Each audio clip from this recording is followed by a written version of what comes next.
Climate Change Advisor within the Office of the Prime Minister, Charles Hamilton, discussed the importance of hosting the first regional meeting, the carbon credit market, and addressing how the Bahamas and other Caribbean countries can work together as a region. This is how come the Prime Minister thought that it was important to establish a climate change and environmental advisory unit in his office to try and provide some focused attention on our various issues related to climate change, renewable energy, carbon markets, the blue and green economy, because we know that as a people, we make our livelihoods from the food we grow on land and from the fish and the coral reefs and the tourism product that is found in the water.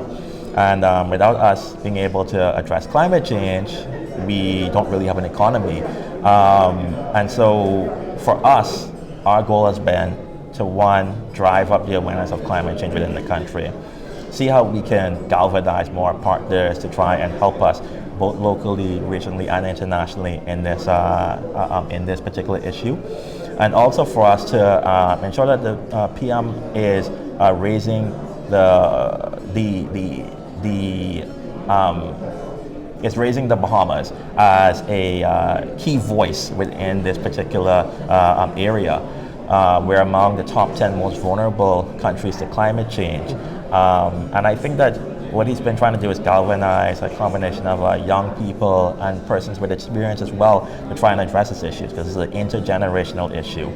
This is how come we have, climate youth ambassadors. This is how come we have young people who are now, going to be attending the PM at the UN Climate Change Conference, or COP, in Egypt. This is how come we're trying to ensure that it's not just persons in climate change proper going to COP, persons in health, persons in agriculture, persons in tourism, because all of these sectors are all impacted. This is what our people work in.